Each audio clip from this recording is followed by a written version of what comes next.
Good morning Himachal. तो हाजिर हैं सुबह की प्रमुख खबरों के साथ। तो इससे पहले खबरों को जाने निवेदन रहेगा, कृपया चैनल को अभी सब्सक्राइब करें। तो पेश हैं आज सुबह की प्रमुख खबरें। 10 जिलों में पारा 30 डिग्री पार, 2 दिन और चलेंगी गर्म हवाएं। मौसम विभाग ने जारी किया येलो अलर्ट। हिमाचल प्रदेश के कई क्षेत्रों में पिछले कल गर्म हवाएं चली। प्रदेश के 10 जिलों में अधिकतम तापमान 30 डिग्री सेल्सियस पार और ऊना में 35 डिग्री के पार पहुंच गया है।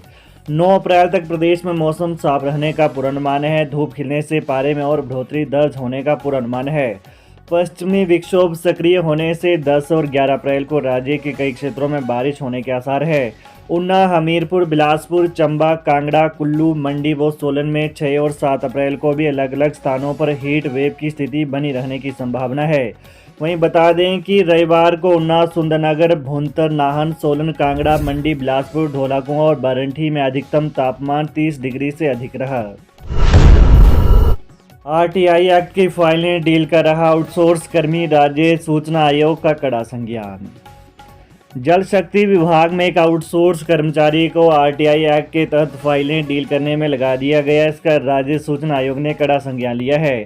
आयोग ने हाल ही में एक आदेश में जल शक्ति विभाग के यूएस क्लब शिमला के एक आउटसोर्स कर्मचारी को सूचना के अधिकार यानी आरटीआई मामलों से संबंधित सुनवाई के दौरान जन सूचना अधिकारी पीआईओ का प्रतिनिधित्व करने के खिलाफ सख्त चेतावनी दी है। ये चेतावनी राज्य सूचना आयुक्त डॉक्टर एस गुलेरिया ने एक अपील की सुनवाई के दौरान जारी की। आयोग के समक्ष कार्यवाही के दौरान एक आउटसोर्स कर्मचारी जन सूचना अधिकारी की ओर से बोल रहा था। नदी में बह गए झारखंड के 2 व्यक्ति, एक का शव बरामद, दूसरे की तलाश जारी। लाहौल के पर्यटन स्थल सिसु घूमने आए झारखंड के 2 लोग चंद्रा नदी में बह गए। एक व्यक्ति का शव बरामद कर लिया गया है जबकि दूसरे की तलाश जारी है। मृतक की पहचान अमर कुमार पुत्र संजय साहू निवासी झारखंड आयु 19 वर्ष के रूप में हुई है। दोनों दोस्त मनाली घूमने आए थे और सुबह मनाली से सिसु घूमने गए थे। दोनों नदी किनारे पुरानी लोहे की पुलिया में चढ़े थे। एक दोस्त का पांव फिसला जिससे वो नदी में डूब गया तो दूसरा भी उसे बचाते हुए नदी में जा गिरा। उप अधीक्षक केलंग राजकुमार की अध्यक्षता में रेस्क्यू अभियान चलाया गया। केंद्रीय उपक्रमों से प्रोजेक्ट लिए तो होगा हिमाचल प्रदेश का फायदा। हिमाचल प्रदेश में 3 बड़े प्रोजेक्टों को सरकार अपने हाथ में लेती है तो आने वाले समय में हिमाचल समृद्ध होने की तरफ बड़े कदम बढ़ाएगा। हालांकि अभी सरकार आर्थिक संकट से जूझ रही है और इस संकट से उभरने के लिए सरकार काफ़ी ज़्यादा प्रयास कर रही है। केंद्रीय उपक्रमों से प्रोजेक्ट वापस लेने का जो फैसला लिया गया है वो हिमाचल के भविष्य के लिए है। अब लुहरी, सुन्नी व धौला सिद्ध प्रोजेक्ट सरकार के पास आते हैं और प्रदेश सरकार इनको तैयार करती है तो यकीनन हिमाचल को समृद्ध बनाने में कोई दिक्कत नहीं होगी। अभी इसमें काफ़ी ज़्यादा परेशानी होगी क्योंकि सरकार के पास पैसा नहीं है और सतलुज जल विद्युत निगम लिमिटेड ने करीब 3,400 करोड़ रुपए की दावेदारी की है। उनका कहना है कि 3 परियोजनाओं पर अब तक उन्होंने इतना पैसा खर्च कर दिया है।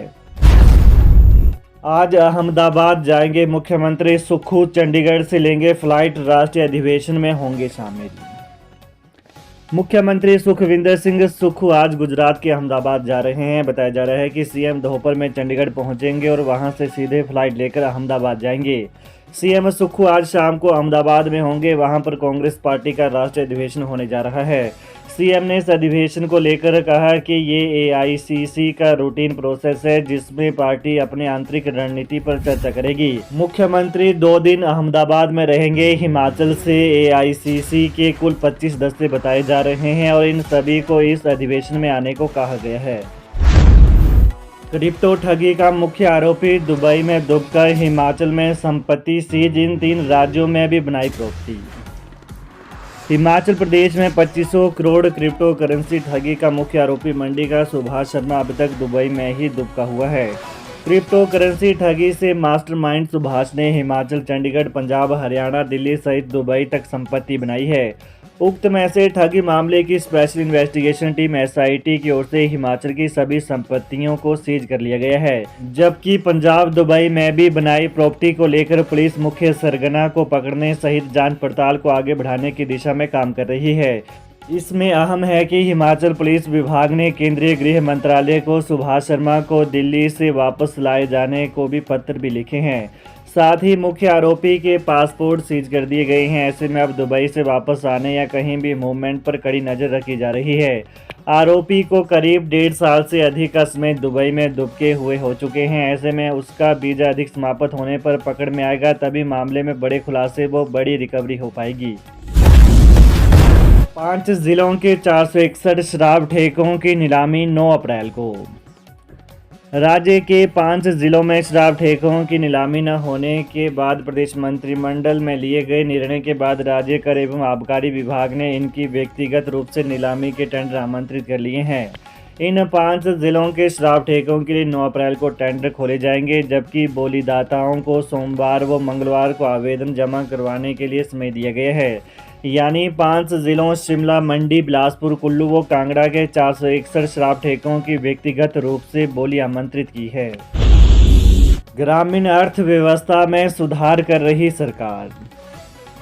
मुख्यमंत्री सुखविंदर सिंह सुक्खू ने कहा कि राज्य सरकार ग्रामीण अर्थव्यवस्था को सुदृढ़ करने के लिए दृढ़ प्रयास कर रही है, जिसमें मिल्कफेड महत्वपूर्ण भूमिका निभा रहा है। उन्होंने कहा कि सरकार ने पिछले 2 वर्ष के दौरान दूध की खरीद मूल्य में 21 रुपये प्रति लीटर की वृद्धि की है। बता दें कि प्रदेश के कुल्लू जिला के एक प्रतिनिधिमंडल ने रविवार को ओकओवर में मुख्यमंत्री सुखविंदर सिंह सुक्खू से भेंट की। प्रतिनिधिमंडल ने बुद्धि सिंह ठाकुर को हिमाचल प्रदेश मिल्कफेड का अध्यक्ष नियुक्त करने पर मुख्यमंत्री का आभार व्यक्त किया। हिमाचल में बस किराए को लेकर असमंजस, अधिसूचना के बाद साफ होगी तस्वीर। हिमाचल प्रदेश में बस किराए को लेकर अभी असमंजस की स्थिति कायम है। जब तक सरकार की ओर से अधिसूचना जारी नहीं होगी, तब तक इस मामले में गफलत रहेगी। सूत्रों की माने तो एचआरटीसी ने जो प्रस्ताव सरकार को भेजा था, उसके मुताबिक पहले 2 किलोमीटर तक 5 रुपये किराया रखने का ही विकल्प दिया गया था और 2 से 4 किलोमीटर तक न्यूनतम किराया 10 रुपये करने का विकल्प दिया गया था। सूत्र बताते हैं कि कैबिनेट की बैठक में इसे लेकर चर्चा की गई और यही निर्णय हुआ है कि 2 से 4 किलोमीटर तक 10 रुपये न्यूनतम किराया किया जाए और पहले 2 किलोमीटर तक इसे 5 रुपये ही रखा जाए। पिछले कल हुई कैबिनेट की बैठक का जो प्रेस नोट सरकार की तरफ से रिलीज किया गया है, उसमें बस किराया बढ़ोतरी की कोई भी जानकारी नहीं दी गई थी, जबकि इससे पहले सरकार के मंत्री हर्षवर्धन चौहान ने प्रेस वार्ता में इसकी जानकारी दी कि न्यूनतम किराया 10 रुपये तक बढ़ाया गया है। अब यह कितने किलोमीटर तक होगा, इससे लेकर अभी असमंजस है, क्योंकि एचआरटीसी के अधिकारियों को भी इसकी जानकारी नहीं आई है। ऐसे में माना जा रहा है कि आज या कल तक इस पर अधिसूचना जारी होने के बाद ही मामला साफ हो सकेगा। वोकेशनल ट्रेनर भूख हड़ताल पर, प्रदेश अध्यक्ष की बिगड़ी तबीयत। चौड़ा मैदान में हड़ताल पर बैठे वोकेशनल ट्रेनर ने मांगे पूरी न होने के विरोध में अब क्रमिक भूख हड़ताल शुरू कर दी है। इसी बीच वोकेशनल ट्रेनर के प्रदेश अध्यक्ष अश्विनी ढटवालिया की तबीयत बिगड़ गई और उन्हें आनन फानन में अस्पताल में भर्ती करवाना पड़ा।